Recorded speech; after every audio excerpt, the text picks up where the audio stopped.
దేవుని బిడ్డలైనటువంటి మీకందరికీ వందనాలు తెలియజేస్తూ ఉన్నాను. అందరూ సంతోషంగా ఉన్నారా? దేవుని కృప మీకు తోడై ఉండి సంతోషాన్ని సమాధానాన్ని సమృద్ధిగా అనుగ్రహించునుగాక. ఆమేన్. ప్రియులారా, ఈ పూట దేవుని వాక్యంలో నుండి ఒక చిన్న మాటని మీకు జ్ఞాపకం చేస్తాను. అదేంటంటే, సహజంగా మనము లోకంలో ఎటు వెళ్ళినా, ఎలాంటి పరిస్థితుల మధ్యలో ఉన్నా, అంటే ఏ ప్రాంతానికి వెళ్ళినా, కొన్ని చోట్లకి వెళ్ళినప్పుడు అక్కడక్కడ మనకు కనబడుతున్నటువంటి కొన్ని ప్రత్యేకమైన అనుభవాలను మనం చూస్తాం. అదేంటంటే, రెండు బాక్సులు ఉంటాయి. పోస్ట్ ఆఫీస్కి వెళ్ళినా, బ్యాంకుకి వెళ్ళినా, లేదా ట్రైన్లో రిజర్వేషన్ కోచ్లోనే ఎక్కినా కొన్ని పుస్తకాలు, కొన్ని బాక్సులు ఉంటాయి. వాటి మీద కంప్లైంట్స్ అండ్ సజెషన్స్ అని రాస్తుంటాయి. సలహాలు మరియు ఫిర్యాదులు. గమనించండి, ఆయా చోట్లలో ఈ ప్రభుత్వ సంబంధమైనటువంటి ఈ ఆఫీసులో మనం గమనించి చూసినట్లయితే సలహాలు మరియు ఫిర్యాదులు అని బాక్సులు పెట్టడం కానీ, లేదా పుస్తకము అక్కడ ఏర్పాటు చేయడం కానీ ఉంటుంది. ఒకవేళ మనం వెళ్ళినటువంటి చోట మనకు ఏదైనా ఇబ్బందికరంగా ఉంటే, మనకు నచ్చని కొన్ని అనుభవాలు ఏదైనా ఎదురైతే మనం కంప్లైంట్ చేయొచ్చు. లేదా అక్కడ సజెషన్స్ అని రాసినప్పుడు మన ఆలోచన ఈ విధంగా ఉందని ఒక ఐడియా చెప్పినట్టుగా రాయొచ్చు. సరే, మొత్తం మీద కంప్లైంట్ బాక్స్ ఉంటుంది, కంప్లైంట్ పుస్తకాలు ఉంటాయి, ఫిర్యాదుల పుస్తకం. ఈ ఫిర్యాదుల పెట్టె ఉంటుంది కదా, దానిలో మనం ఫిర్యాదు చేయొచ్చు. ప్రభుత్వం వారి పైన, అక్కడ ఉన్నటువంటి సిబ్బంది పైన మనం పట్టించుకోలేదని కానీ, మనల్ని పట్టించుకోలేదు, మనం వెళితే తగిన చర్య తీసుకోలేదు అని పరిస్థితి ఏదైతే ఉందో వాటన్నిటిని బట్టి అక్కడ మనము వారి పైన తగిన కారణాలు ఉన్నప్పుడు మనం ఫిర్యాదు చేయొచ్చు. అలాగే ఆత్మీయ జీవితంలో కూడా కొన్ని ఫిర్యాదులు అనేటివి ఉన్నాయి. అవేంటనేటివి ఈ పూట దేవుని వాక్యంలో నుండి మనం జ్ఞాపకం చేసుకుందాం. అదేంటంటే, గమనించండి, దేవుని యొక్క వాక్యాన్ని మనం గమనించినప్పుడు యోబు గ్రంథము 31వ అధ్యాయము 35వ వాక్యాన్ని గమనించి చూసినట్లయితే యోబు గ్రంథము 31, 35లో మనం ఏమని చదవగలము అంటే, యోబు అంటున్నాడు, నా మనవి వినుటకై నాకొకడు ఉండవలనని నేనెంతో కోరుచున్నాను. ఇదిగో నా చేవరాలు గురుతు, ఇదిగో నా ప్రతివాది వ్రాసిన ఫిర్యాదు, సర్వశక్తుడు నాకు ఉత్తరమిచ్చునుగాక అని యోబు పలుకుతో రాస్తున్నటువంటి మాటను మనం చూడగలుగుతాం. గమనించండి, ఇక్కడ ఆయన అంటున్నటువంటి మాట ఏమిటి అనేటువంటి విషయాన్ని బట్టి మనం ఆలోచన చేసినట్లయితే యోబు అంటున్నాడు, నా మనవి వినుటకై నాకు ఒకడు ఉండాలి. నా మనవి వినేదానికంటూ, నా బాధను తెలుసుకునేదానికంటూ నాకంటూ ఒకడు ఉండాలని నేనెంతో కోరుచున్నాను, నేనెంతో మొరపెడుతూ ఉన్నాను, నేనెంతో కోరుతున్నానని చెప్పి ఆయన మాట్లాడుతున్నాడు. నా మనవి వినేదానికి నాకు ఒకడు ఉండాలి, నా బాధ చెప్పుకునేదానికి నాకంటూ ఒకరు ఉండాలి. నాకంటూ ఒకరు ఎప్పుడైతే ఉంటారో అప్పుడు ఏం జరుగుతుంది? నేను చెప్పే బాధను, నా పరిస్థితిని, నా సమస్యను అంతటిని కూడా వాళ్ళు ఏమవుతారంటే కాస్త ఆలకించగలుగుతారు. ఆలకించి మంచి ఏది, చెడు ఏది, వాస్తవమా కాదా అని ఆలోచన చేసి నా పక్షముగా న్యాయం ఇస్తారు, న్యాయంగా మాట్లాడతారు అని యోబు ఆయన పలికినట్టుగా మనం చూడగలుగుతాం. గమనించండి నా ప్రియమైన దేవుని ప్రియులారా, దేవుని యొక్క వాక్యాన్ని మనం గమనించి చూసినట్లయితే లేఖనము చాలా తేటగా వివరంగా చెబుతున్నటువంటి ఈ మాటను బయట చూస్తే ఈయన అంటున్నాడు, నా మనవి వినేదానికి నాకంటూ ఒకడు ఉండాలి. నా మనవి వినేదానికి నాకెవరూ లేరు, నా బాధ చెప్పుకునేదానికి నాకెవ్వరు కూడా లేకుండా పోయారు. నా బాధ చెప్పేదానికి, వినేదానికి నేను ఎవరికి ఏమని చెప్పుకోగలను, నాకెవరున్నారు గనుక అన్నట్టుగా యోబు మాట్లాడుతూ ఉన్నాడు. నా మనవి వినుటకై నాకంటూ ఒకరు కావాలి అని చెప్తూ ఆయన అంటున్నాడు, నాకొకరు ఉండాలని నేను ఎంతో కోరుచున్నాను. నా మనవి వినేవారు నాకు లేరు, నా బాధ చెప్పుకుంటే ఆలకించేవారు లేరు గనక నా మనవి వినేదానికి నాకు ఒకరు కావాలి. ఈ విషయం నేను ఎంతో ఆశతో కోరుతూ ఉన్నాను అని మాట్లాడుతూ, ఇదిగో నా చేవరాలు గురుతు, ఇదిగో నా ప్రతివాది వ్రాసిన ఫిర్యాదు, సర్వశక్తుడు నాకు ఉత్తరం ఇచ్చును గాక అని మాట్లాడుతున్నాడు. గమనించండి నా ప్రియమైన దేవుని ప్రియులారా, యోబు చెప్పినట్టుగా, ఆయన పలికినట్టుగా ఈ మాటను బట్టి మనం గమనించి చూసినట్లయితే, నా మనవి వినేదానికి ఒకడు నాకు ఉండాలని నేను ఎంతో కోరుతున్నాను. ఇదిగో నా ప్రతివాది వ్రాసిన ఫిర్యాదు, ప్రతివాది ఆయన మీద ఫిర్యాదు రాశాడని యోబు పలుకుతున్నాడు.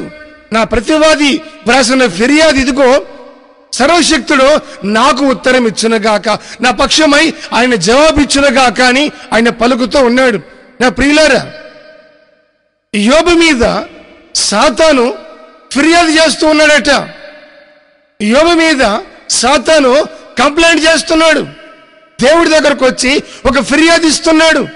ఇతన్ని ఎలాగున పరలోకం చేర్చుకుంటావు, ఎలాగున అతన్ని నువ్వు ఆశీర్వదిస్తావు, ఎలాగున అతన్ని నీవు నీ బిడ్డగా అంగీకరించగలుగుతావు అని చెప్పి రకరకాలుగా నేరాలు మోపి యోబు పైన సాతాను దేవుడి సన్నిధిలో ఫిర్యాదు చేస్తున్నాడని యోబు అంటున్నాడు. ఇదిగో నా ప్రతివాది వ్రాసిన ఫిర్యాదు, ఈ ఫిర్యాదులో సాతాను నా మీద మోపుతున్నటువంటి ఈ కంప్లైంట్స్ లో, నా మీద మోపుతున్న ఈ నేరాల విషయమై సర్వశక్తుడైన దేవుడే నాకు ఉత్తరం ఇచ్చునుగా. కానీ యోబు దేవుడితో మాట్లాడుతూ దేవుడి సన్నిధిలో తన విషయాన్ని ఆయన చెప్పుకుంటూ ఉన్నాడు. దేవునికి స్తోత్రం. అసలు యోబు మీద సాతాను ఏమని ఫిర్యాదు చేయగలడు?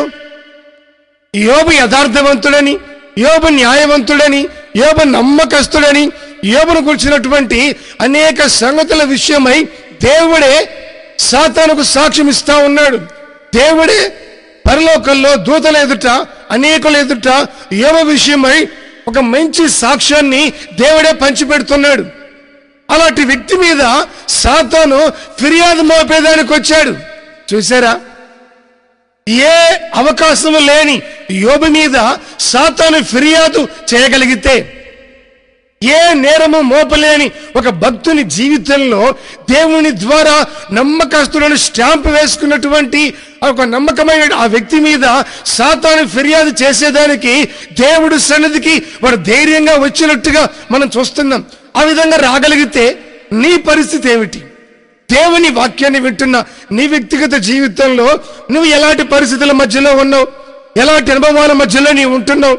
నీవు నమ్మకమైనటువంటి యోబు వలె సాతాను ఫిర్యాదు చేసినా సర్వశక్తుడైన దేవుడే నాకు ఉత్తరం ఇస్తాడు, ఆయన పక్షముగా తీర్పు తీరుస్తాడు, నాకు నా దేవుడు ఉన్నాడు, సాతాను వెళ్ళి ఎన్ని కంప్లైంట్స్ నా మీద చేసినా నాకు దేవుడు ఉన్నాడు అని యోబుకున్నటువంటి ఇలాంటి మంచి మనస్సాక్షి నీకుందా?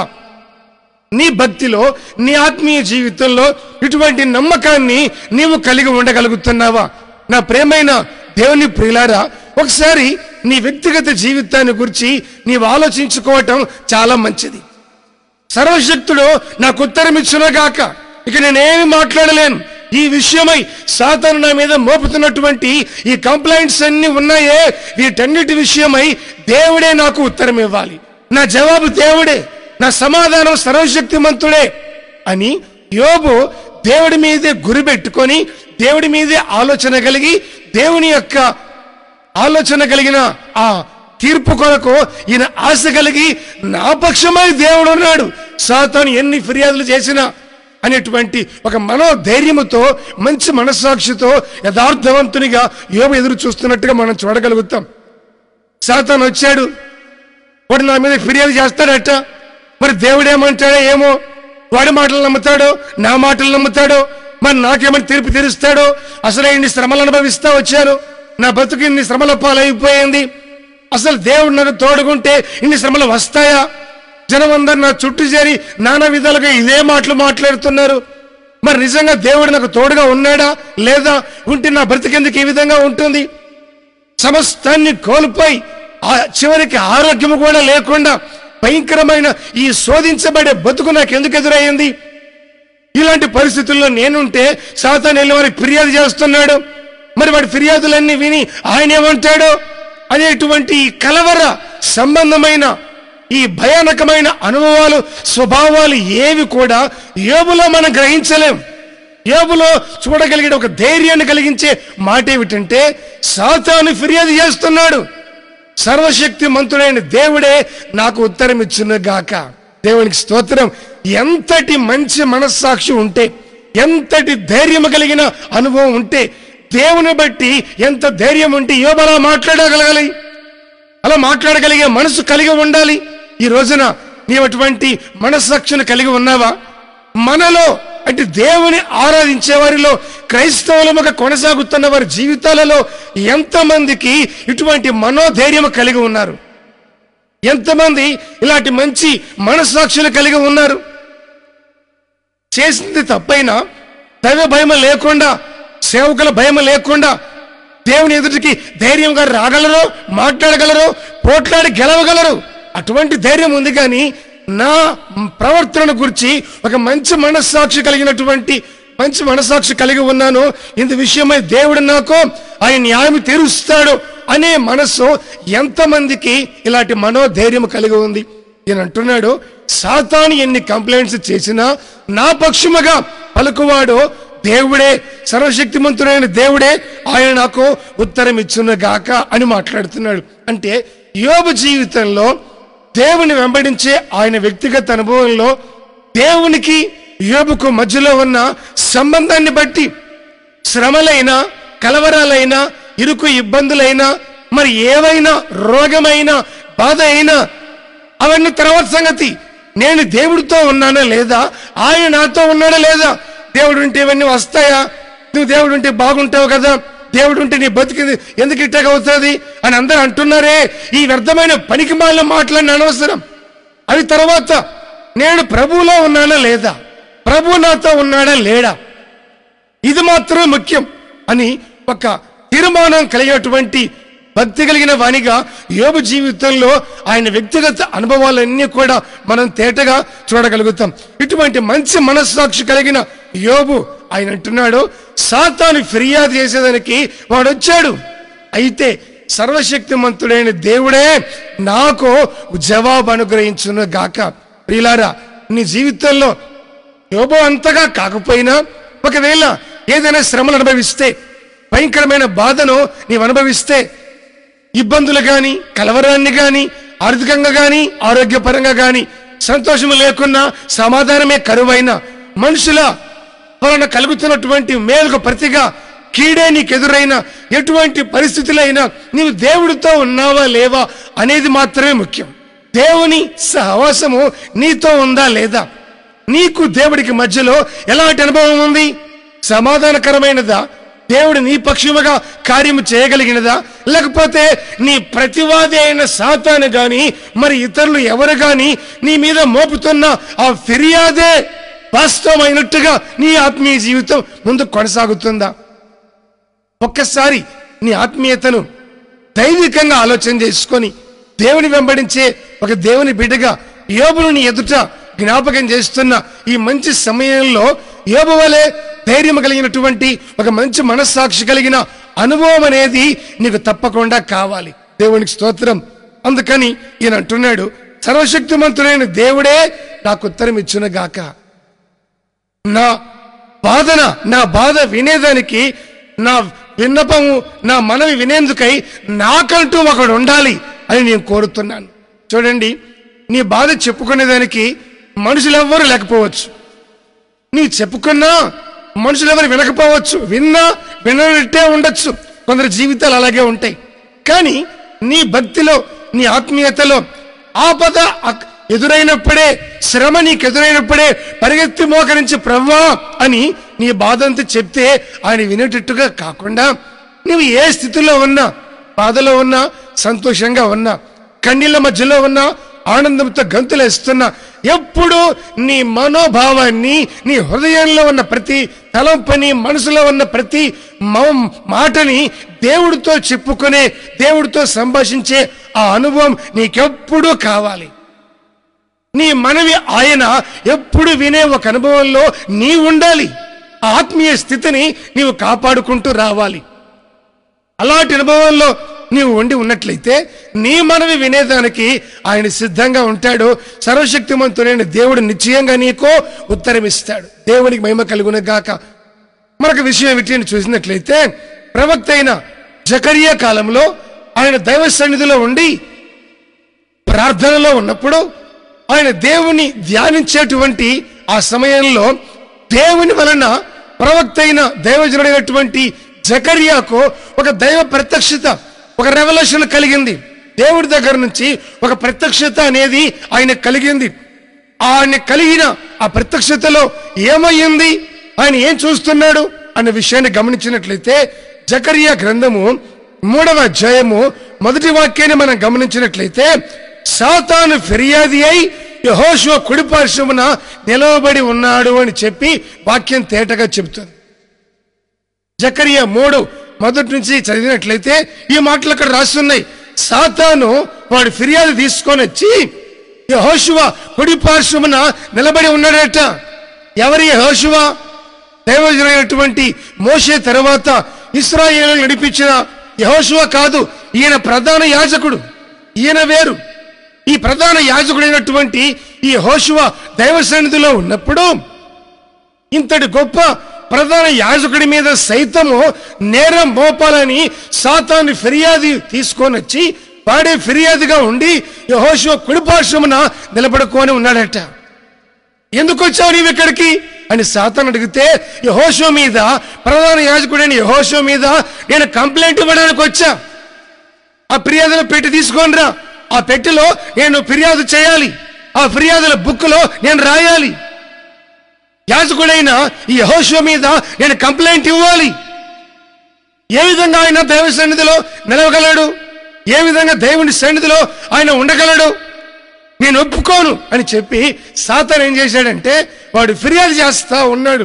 కారణం ఏమిటి అని గమనించినట్లయితే ఈ దేవుని దూత ఎందుకని అని గమనించి చూస్తే ఇక్కడ రాసున్నటువంటి మాటలు ఏమిటంటే, దేవుని దూత అంటున్నాడు, ఇదిగో ఈ యెహోషువ మండుతున్న కొరవ వలె ఉన్నాడు కదా, మండుతున్న అగ్ని వలె ఆయన కనబడుతున్నాడు కదా, అంతగా ఆయన ఆత్మీయ జీవితం ప్రభావితంగా ఉంది కదా అని దేవుని దూత మాట్లాడితే సాతాను అంటున్నాడు, అంతగా ఆయన ఉంటే ఆయన వస్త్రములో ఎందుకు మలినమయ్యాయి? ఈ ప్రధాన యాజకుడైన యెహోషువ వస్త్రాలు ఎందుకని మలినమైపోయాయి, మైలపడ్డాయి అని చెప్పగానే దేవుని దూత అన్నాడు, ఆ దగ్గర ఉన్న వాళ్ళతో వెంటనే యాజకుడైన ఈ యెహోషువకు ఈ మలిన వస్త్రాలు తీసివేసి ప్రశస్తమైన వస్త్రాలు తొడగమని ఆజ్ఞాపించి ఆయన అంటున్నాడు, వెంటనే నీ దోషము పరిహరించితిని అని దేవుని దూత చెప్పి యెహోషువకి ప్రశస్తమైన వస్త్రాలు ధరింపజేసి ఆయన తల మీద తెల్లటి పాగాను ఉంచినట్లుగా దేవుని యొక్క వాక్యాన్ని మనం చదువుతూ రాగలుగుతాం. కింద గమనించండి, సాతాను ఏ విషయంలో అయితే ఫిర్యాదు చేస్తున్నాడో, సాతాను ఫిర్యాదు చేసేదానికి అధికారము అవకాశము ఏమీ లేకుండా దేవుడే తన రక్తము చేత కడగబడిన బిడ్డల్ని ఆయన సరిచేస్తున్నాడు. దేవుడే కృపణిస్తున్నాడు, దేవుడే కాపాడుతున్నాడు. మరి దేవుడు కాపాడినప్పుడు మరి మనం ఎందుకో భక్తి చేయాలి? ఆ రోజున దేవుడే సరిచేసినప్పుడు మన జీవితాన్ని మన ఇష్టానుసారంగా ప్రవర్తించుకోవచ్చు కదా అని ఆలోచన చేసుకునే జ్ఞానం కలిగిన వారు కూడా లేకపోలేదు. వారిని జ్ఞానులని చెప్పొచ్చు, ఎందుకంటే అజ్ఞానులు అంటే బాగోదు కనుక. గమనించండి, నీ ఆత్మీయ జీవితము నష్టానికి దారి తీయకుండా, నీ ఆత్మీయ జీవితం వ్యర్థమైనటువంటి దానికి గురి కాకుండా ఉండేదానికి ఇక్కడ లేఖనాన్ని గమనించినట్లయితే దేవుని దూత ప్రధాన యాజకుడైన యెహోషువ వస్త్రాలు, మలిన వస్త్రాలు తీసివేసి ప్రశస్త వస్త్రాలు ధరింపజేయమని దేవుని దూత మాట్లాడుతున్నాడు. ఈ రోజున దేవుని దూతలైన దైవ సేవకులకు దేవుడు ఆజ్ఞాపించినట్టుగా వారి ద్వారా నీ వస్త్రాలు అంటే నీ క్రియలు, నీ ప్రవర్తన, నీ నడవడిక, నీ తలంపులు, నీ ఆలోచనలు సమస్తాన్ని మార్చుకొని సరిదిద్దుకొని సాతాను నీ మీద ఫిర్యాదు చేసేదానికి అవకాశము అధికారం వాడికి ఇవ్వకుండా నీవు చక్కబెట్టుకునేదానికి దేవుని సేవకులను సర్వశక్తిమంతుడైన దేవుడు ఆయన నీకు ఇచ్చాడు. దేవునికి మహిమ కలుగును గాక. కనుక నీ ఆత్మీయతలో నీవు సేవకుల మాట విన్నావా? సాతాను చేసే ఆ ఫిర్యాదు నీ మీద నిలబడదు. లేదని సేవకుడు బోధించే బోధ కాదని వేరొక బోధను అనుసరించి ఒక క్రొత్త బోధను సృష్టించి నీకు నచ్చినట్టుగా, నీవు మెచ్చినట్టుగా, నీవు కోరినట్టుగా అన్నిటినీ నీకు అనుకూలంగా నీవు చూసుకొని దేవుని యొక్క ఉపదేశాన్ని నువ్వు పెడచెవిన పెట్టావంటే ఒక రోజున నీవు దోషిగా నిలబడక తప్పదు. కఠినమైన తీర్పు నీ మీదికి రాక తప్పదు. కనుక నా ప్రియమైన దేవుని ప్రియులారా, దేవుని బిడ్డలని, దేవుని ప్రేమను పొందవలసిన వారని, దేవుని ఎదుట ఏ ఫిర్యాదు లేని వారై ప్రభు ఎదుట నిలబడగలిగినటువంటి వారని మిమ్మల్ని బ్రతిమాలతో చెప్పే మాట ఏమిటంటే, దేవుని సేవకుని మాట వినాలి. ఎప్పుడైతే ఉపదేశాన్ని విని దానికి కట్టుబడి క్రమము కలిగి నీ ఆత్మీయ జీవితాన్ని కొనసాగిస్తావో అది నీకు ఆశీర్వాదం, అది నీకు క్షేమం. ఆ అనుభవం నీలో ఉన్నంత కాలము కూడా నీలో ఏ ఫిర్యాదో సాతాను చేయలేడు. కనుక దేవుని బిడ్డలుగా నీ వ్యక్తిగత ఆత్మీయ జీవితాన్ని నీవు దేవునికి ఎప్పుడైతే అప్పగించుకుంటావో నిశ్చయంగా ప్రభువు నిన్ను జ్ఞాపకం చేసుకొని కృపచేత నింపి నిన్ను బలపరిచి దేవుని బలిష్టమైనటువంటి రెక్కల క్రింద నిన్ను దాచి సురక్షితంగా కాపాడగలిగిన దేవుడు ప్రభువైన యేసుక్రీస్తు. దేవుని పరిశుద్ధ నామానికి మహిమ కలుగునుగాక. అందుకని దైవజనుడైనటువంటి పౌలు గారు ఆయన సంఘానికి రాస్తూ చాలా చక్కటి మాట చెబుతున్నాడు. ఏమని అంటే, రోమా పత్రిక 8వ అధ్యాయము 33వ వాక్యాన్ని గమనించి చూస్తే, దేవుని చేత ఏర్పరచబడిన వారి మీద నేరము మోపువాడెవడు? దేవుని చేత ఏర్పరచబడిన వారి మీద నేరము మోపువాడెవడు? ఎవడు నేరము మోపగలడో? నీతిమంతులుగా తీర్చువాడో దేవుడే. దేవునికి స్తోత్రం కలుగునగాక. దేవుని చేత ఏర్పరచబడిన వారి మీద క్రీస్తు రక్తముతో కడగబడి ఒక మంచి మనస్సాక్షిని కలిగి దేవుని యొక్క అడుగుజాడల్ని వెంబడిస్తూ వాక్యానుసారంగా జీవిస్తున్నటువంటి వారి మీద నేరం మోపగలిగిన వాడు ఎవడు? అంటే ఎవడైనా నేరము మోపగలడా? ఒకవేళ నేరం మోపగలిగితే, వ్యర్థంగా నేరం మోపగలను అని సాతాను వచ్చినట్టయితే, యోబు అంటున్నాడు, సాతాను ఎన్ని నేరాలు మోపినా దేవుడు నాకున్నాడు. యెహోషువ విషయంలో మనం చూస్తున్నాం, అతని వస్త్రాలు మైలపడ్డాయి. వెంటనే అవి మార్చి ప్రశస్తమైన వస్త్రాలు తొడిగించి, అదిగో అతనిలో ఏ మాలిన్యము లేదు, ప్రశస్తమైనటువంటి వస్త్రాలు ధరించుకున్నవాడిగా ఉన్నాడు. ఇప్పుడు ఏ నేరం మోపగలవు? దేవుని చేత ఏర్పరచబడిన వారిని దేవుని యొక్క వాక్యము ఏ విధము చేతనైనా దేవునికి దగ్గరగా, ఆయనకు సన్నిహితంగా, సమీపంగా, వాక్యానుసారంగా దేవుని సహవాసంలో ఉండాలని దేవుని యొక్క వాక్యము పోరాడుతూ ఉంది. మరి నీ ఆత్మీయతలో నిన్ను బలపరిచి దేవుడికి దగ్గరగా నడిపించగలిగిన దేవుని వాక్యముతో నీవు సహవాసాన్ని కలిగి ఉన్నావా? లేదంటే నీ బ్రతుకును నీ ఇష్టానుసారంగా మలుపు తిప్పుకొని నీకు నచ్చినట్టుగా, నీవు మెచ్చినట్టుగా ప్రవర్తిస్తూ, కోరుకున్నట్టుగా నడుస్తూ, నానా విధాలుగా నడుచుకుంటూ నీ ఆత్మీయ జీవితాన్ని నష్టానికి, వ్యర్థమైన దానికి అప్పగించుకొని సాతాను ఫిర్యాదు చేసేదానికి సాతానుకు అవకాశం ఇచ్చావా? ఎలాంటి పరిస్థితుల్లో నీవు ఉన్నావో ఒక్కసారి నీ ఆత్మీయ జీవితాన్ని నీవు పరీక్షించుకొని, పరిశీలించుకొని జాగ్రత్త చేసుకోవటం అనేది చాలా ముఖ్యమైన విషయం. అందుకే దైవజనుడైనటువంటి పౌలు గారు రోమా సంఘానికి రాస్తూ, దేవుడి చేత ఏర్పరచబడిన వారి మీద నేరం మోపువాడెవడు? ఆయన చేత ఏర్పరచబడిన వాడు ఎన్ని శ్రమలు అనుభవించినా, ఎటువంటి పరిస్థితుల్లో ఉన్నా నేరం మోపగలిగిన వాడు ఎవడు లేడు. కారణం ఏంటంటే, నీ పక్షమై, వారి పక్షమై, మన విషయమై తీర్పు తీర్చువాడు దేవుడే గనక. నా ప్రియమైన దేవుని ప్రియులారా, కొందరు వారిని వీరిని చూసి వారి వ్యక్తిగత జీవితాలకు లేనిపోయిన నష్టాన్ని తీసుకొచ్చుకుంటారు. యథార్థంగా నేను ఉన్నాను, నా ఎంత యథార్థంగా వాళ్ళు లేరు. నేను నమ్మకంగా దేవుడి మందిరానికి వస్తున్నాను, ఆ విధంగా వీళ్ళు లేరు. మరి వాళ్ళే బాగున్నారే, వీళ్ళే చక్కగా ఉన్నారే, నాకెందుకు ఈ పరిస్థితి, నాకెందుకు ఈ బ్రతుకు అన్నట్టుగా వారిని వీరిని చూసి రకరకాలైనటువంటి మనుషులతో వీరిని పోల్చుకొని వీరి భక్తిని, వీరి పరిశుద్ధతను, వీరి ఆత్మీయ జీవితాన్ని చేతులారా వీళ్ళకి వీళ్ళే నష్టాన్ని కలగజేసుకొని సాతానుకు అవకాశం ఇస్తారు. ఒకవేళ వారిని వీరిని చూసి బాధపడే పరిస్థితులే ఈ మాటలు వింటున్న నీలో ఉన్నట్టయితే ఇక నీ కళ్ళు అటు ఇటు తిరగక నీ పక్షమై నీవు న్యాయవంతునివి, భక్తి కలిగిన వాడివి, పరిశుద్ధత నీలో ఉందని నీ పక్షమై తీర్పు తీర్చగలిగిన దేవుని వైపే నీ దృష్టిని సారించాలి. అటు కృప నా దేవుడు నీకు ఇచ్చునుగాక. ఆమేన్. ప్రియులారా, వారిని వీరిని చూస్తున్నంత కాలము నీ వ్యక్తిగత జీవితంలో నువ్వు ఏ విధంగా ముందుకు రాలేవు. వారిని వీరిని విడిచిపెట్టి దేవుని వైపు చూడు.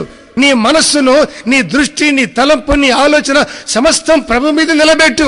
అందుకే యోబంటున్నాడు చక్కని మాట, ఏమని?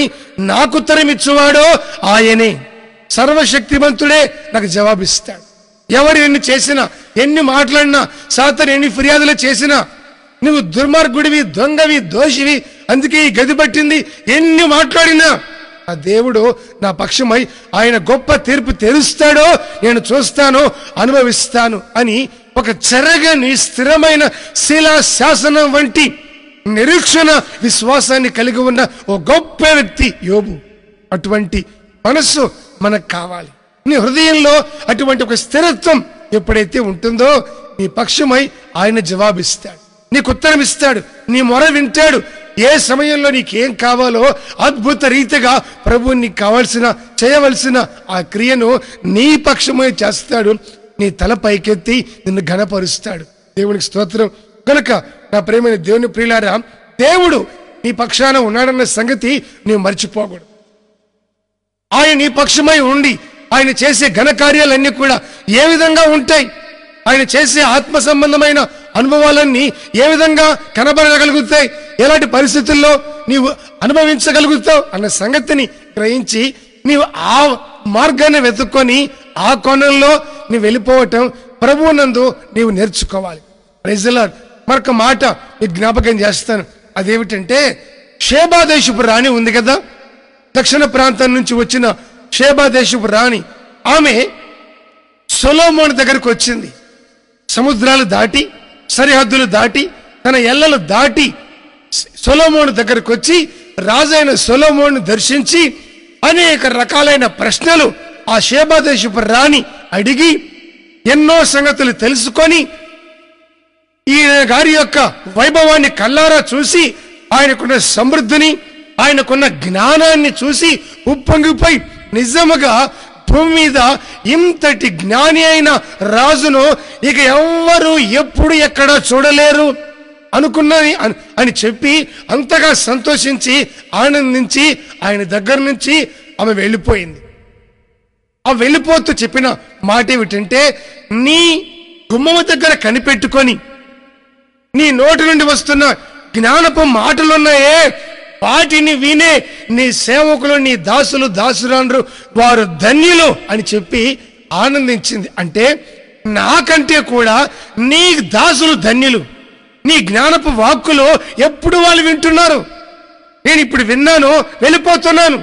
అయితే నీ దగ్గరే ఉండి నీ మాటలు ఎప్పుడు వింటున్నారే, వీరు ఎంతైనా ధన్యులు అని చెప్పి ఆమె సొలొమోను దగ్గర ఉన్నటువంటి ఈ పనివారిని, వారి పరివారాన్ని చూసి ఈ మాట చెప్పింది, వెళ్ళిపోయింది. సరే, కానీ క్రొత్త నిబంధన చరిత్రలో ఆమెను గురించి రాయబడినటువంటి ఓ ప్రాముఖ్యమైన మాట ఏమిటంటే, మత్తయి సువార్త 12వ అధ్యాయము 42వ వాక్యాన్ని మనం గమనించినట్లయితే, విమర్శ సమయమున దక్షిణ దేశపు రాణి ఈ తరము వారితో కూడా ఆమె నిలబడి ఏం చేస్తుంది అని చూసినట్లయితే, ఈ తరము వారి మీద నేరస్థాపన చేస్తుంది. ఏమని అంటే, ఆమె సొలొమోను జ్ఞానమును వినేందుకు భూమి అంతముల నుండి వచ్చాను. సొలొమోను జ్ఞానాన్ని వినేదానికి ఈ దక్షిణ దేశపు రాణి భూమి అంతాల నుండి వచ్చింది. భూమి యొక్క దిగువ భాగాల నుండి వచ్చింది. భూమికి ఒక చివర భాగం నుండి ఎక్కడో ఉన్నటువంటి సొలొమోను దగ్గరకు వచ్చింది. ఎందుకో ఆయన జ్ఞానవాక్కులో నేను వినాలి. ఆయన మాటలో వారి వీరు చెప్తే వినటం కాదు, కానీ నా స్వయంగా నా చెవులతో ఆయన నోటి మాటలు వినాలి. అతన్ని గురించి నేను తెలుసుకోవాలి, నా కళ్ళతో చూడాలి. నేను వినింది నిజమా కాదా అని నా అంతటి నేనే స్వయంగా కనుగొనాలి అనే మనసుతో షేబా దేశపు రాణి అయిన ఈ దక్షిణ దేశపు రాణి సొలొమోను దగ్గరకు వచ్చింది.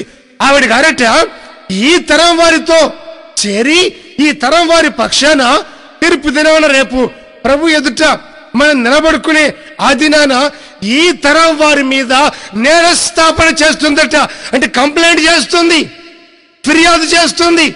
ఎలా వీళ్ళు పరలోక రాజ్యానికి అర్హులవుతారు, ఎలా వీరు దేవుని రాజ్యానికి పాత్రులవుతారు, నిత్య మహిమలో ఎలా వీరు ప్రవేశిస్తారు, నరకానికి కదా వెళ్ళాలి అని ఈమె ఈ తరం వారి మీద ఆమె నేరస్థాపన చేస్తుందట. కారణం ఏమిటంటే జవాబు అక్కడే ఉంది. ఏమని? ఆమె సొలొమోను కూర్చున్నటువంటి జ్ఞానం వినేదానికి భూమి అంతముల నుండి ఆమె సొలొమోను దగ్గరకు వచ్చింది. ఈ రోజున మందిరం చుట్టే ఉంటారు కానీ మందిరానికి రారు. దేవుని మందిరానికి దగ్గరగా ఉంటారు. గట్టిగా బయలుదేరి పరిగెత్తితే 4 అడుగుల్లో మందిరంలో పడతారు కానీ మందిరానికి రారు. ఓ 10 రూపాయలు ఆటో ఖర్చు పెడితే మందిరానికి వచ్చేస్తారు కానీ మందిరానికి రారు. మందిరానికి చేరగలిగిన అవకాశము అన్ని ఉన్నా మందిరానికి రారు. మందిరానికి దగ్గరలోనే ఉంటారు. మరికొంతమంది మందిరానికి సమీపంగా ఉన్నా మందిరంలో జరుగుతున్న ఆరాధన వింటూ ఉన్నా వినపడుతుందిగా, ఇంట్లో కూర్చొని వినొచ్చు, తింటా వినొచ్చు, పడుకొని వినొచ్చు, పడుకొని నిద్రలోకి నిద్రపోతే వినొచ్చు. వీళ్ళని ఏమని పిలవాలో ఆ రోజున విమర్శ దినమున ఆమె చెప్తుందట వీరి గురించి. సొలొమోను యొక్క మాటలు వినేదానికి భూమి అంతాల నుండి నేను వచ్చాను. మరి సొలొమోను కంటే గొప్పవాడైన సర్వశక్తిమంతుడైన దేవుని జ్ఞానపు వాక్కులు, నిన్ను ప్రభు యొక్క రాకడ కొరకు సిద్ధపరిచే ఆ వాక్కులు వినేదానికి, దేవుని యొక్క ప్రతిరూపంలోనికి నిన్ను తీసుకురాగలిగిన దేవుని యొక్క ఉపదేశాన్ని వినేదానికి నీవు ఎందుకు రాగలిగి కూడా రాలేకపోయావు? ఇలాంటి వ్యక్తులు పరలోక రాజ్యానికి పాత్రులేనా అని ఆమె ఆ రోజున నీ మీద నేరస్థాపన చేస్తుందట.